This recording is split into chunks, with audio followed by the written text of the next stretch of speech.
एक काळ असा होता की तुझ्या 2-3 रॅपनी भले भले टेन्शन मध्ये आले होते की आता बाबा आपलं रॅप कसं चालणार या लेवलला तू पोहोचला होता. बरोबर. आणि एक काळ असा स्विच झाला आणि तू डायरेक्ट गायब झाला. तुझ्या मधल्या काळात नक्की काय झालं?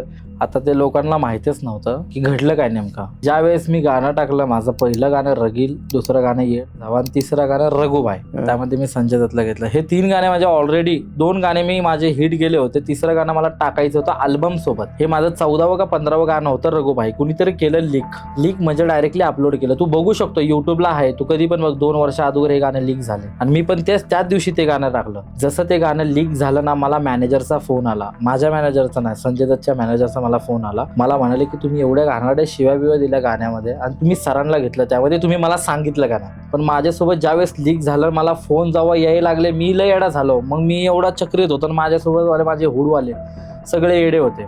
मग आम्ही त्याला बोललो होतो, तर अधिकार ऐकला नाही, तो फोन बिन बंद करत होता. मग आम्ही त्याला घरात न उचलला. 7-8 जण त्याच्या इथले जाऊ दे म्हणत होते. त्याला मी म्हणलं ते डिलीट कर. तो मला बोलला नाही करत, तुझ्या गांडीत जे काय करायचं कर, तुझ्या गांडीत दम असेल तर पर्सनल भेट 1 to 1 करू म्हणला.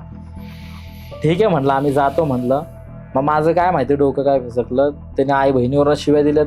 माझे जे नंबरकार आहेत, आम्ही 4 जण नाही 5 जण मध्ये होतो. डायरेक्ट आम्ही त्याला खास केला पाहिजे जागेवरती.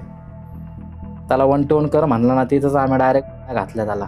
गेला मग तो. मला वाटतं 2024 मध्ये घडली घटना. 2026ला तुला भेट दिली डायरेक्ट इथे.